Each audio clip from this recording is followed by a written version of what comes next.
নমস্কার বন্ধুরা, আপনারা দেখছেন রুমার হেসেল। আপনাদের সঙ্গে আমি রুমা। শুরুতেই নজর রাখি যে আজকে রুমার হেসেলে কি তৈরি হচ্ছে।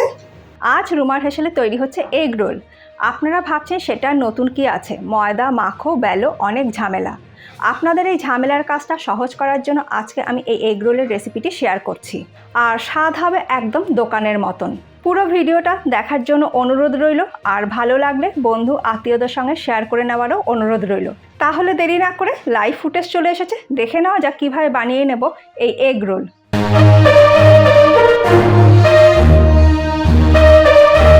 এগ রোল বানানোর জন্য সবার প্রথমে একটা বাটির মধ্যে নিয়ে নেব 1.5 কাপ ময়দা। এই ময়দার মধ্যে দিয়ে দিচ্ছি স্বাদ মতো নুন, আর দেব 2 টেবিল স্পুন সাদা তেল। এবার সব কিছু ভালো করে মিশিয়ে নেব। এখানে আমি ময়দা দিয়ে করছি, আপনারা চাইলে আটা দিয়েও করতে পারেন, কিন্তু ময়দা দিয়ে করলে স্বাদ হবে একদম দোকানের মতন। রেসিপিটা কেমন লাগলো কমেন্ট করে জানাতে ভুলবেন না। ভালো লাগলে আপনারা বাড়িতে অবশ্যই একদিন ট্রাই করে দেখুন, আশা করি আপনাদেরও ভালো লাগবে। রেসিপিটা ভালো লাগলে চ্যানেলটাকে সাবস্ক্রাইব করে আমার ছোট্ট পরিবারে আপনারা সদস্য হয়ে যেতে পারেন। আমার প্রত্যেকটা ভিডিও যদি আপনারা মিস না করতে চান তাহলে পাশে থাকা বেলটাও প্রেস করে দেবেন। আপনারা চাইলে আমাকে ইনস্টাগ্রাম ও ফেসবুকেও ফলো করে নিতে পারেন। সব কিছু ভালো করে মিশিয়ে নেওয়ার পর অল্প অল্প করে জল দিয়ে ব্যাটার তৈরি করে নেব। প্রথমেই যদি বেশি জল দিয়ে ফেলেন তাহলে ডেলা পাকিয়ে যাবে আর ব্যাটারটাও পাতলা হয়ে যেতে পারে। তাই অল্প অল্প করে জল দিয়ে কিন্তু ব্যাটারটাকে তৈরি করে নিতে হবে। আর চেষ্টা করবেন ব্যাটারটা আমি ঠিক যেইভাবে হাত দিয়ে তৈরি করার চেষ্টা করছি ঠিক সেইভাবে হাত দিয়েই করবেন, তাহলে তার মধ্যে লাম্পস বা ডেলা কিন্তু পড়বে না। ব্যাটারটা আমার গুলে নেওয়া হয়ে গেছে, আর ব্যাটারের থিকনেসটা ঠিক দেখুন এই রকমই কিন্তু হবে। আর এই ব্যাটারটাকে কিন্তু রেস্টে রাখার একদমই দরকার হবে না। একটা বাটির মধ্যে একটা ডিমকে আমি ফাটিয়ে নিয়ে নিলাম, আপনারা চাইলে ডবল ডিম দিয়েও করতে পারেন। এবার এই ডিমের মধ্যে স্বাদ মতো নুন আর খুব সামান্য পরিমাণে গোলমরিচ গুঁড়ো দিয়ে ভালো করে ফেটিয়ে নেব। ফ্রাই প্যানের মধ্যে দিয়ে দিচ্ছি 1 টিস্পুন সাদা তেল। তেলটাকে ভালো করে ফ্রাই প্যানের গায়ে ভালো করে একটু মাখিয়ে নেব। তেল ভালো মতন গরম হয়ে গেলে এর মধ্যে দিয়ে দেব ব্যাটার। তবে ব্যাটারটাকে দেওয়ার আগে ভালো করে একবার হাতা দিয়ে মিশিয়ে নিতে হবে। আর এবার হাতা দিয়ে এটাকে চারিদিকে স্প্রেড করে দেব। গ্যাসের ফ্লেমটা লো টু মিডিয়ামে রেখেছি। ওপরটা দেখুন শুকিয়ে এসছে। এক পিঠ যখন হয়ে যাবে এটাকে উল্টে দেব। উল্টে দিয়ে অপর পিঠটা ভালো করে ভেজে নিতে হবে। উল্টে পাল্টে দুটো পিঠই কিন্তু ভালো করে ভেজে নিতে হবে। এই পরোটাটা আমার ভেজে নেওয়া হয়ে গেছে। সেম একই প্রসেসে একইভাবে বাকি ব্যাটার দিয়েও আমি পরোটাগুলো তৈরি করে নিয়ে নেব। এরপরে ওই ফ্রাই প্যানের মধ্যে আবারও আমি 1 টিস্পুন সাদা তেল দিয়ে দিলাম। তেল ভালো মতন গরম হয়ে গেলে ডিমের ব্যাটারটা আমি দিয়ে দেব।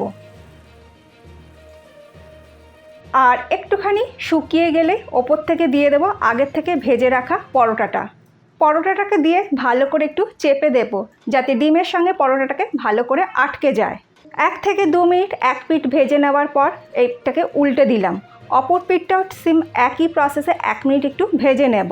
অপর পিঠটাও আমার 1 মিনিট ভেজে নেওয়া হয়ে গেছে। এবার এটাকে আমি নামিয়ে নিচ্ছি। এরপরে একটা কাগজ আমি নিয়ে নিলাম, আর এই কাগজের ওপর ভেজে নেওয়া ডিমের পরোটাটাকে বসিয়ে দিলাম। আর এই পরোটার ওপরে দিয়ে দিচ্ছি টমেটো সস।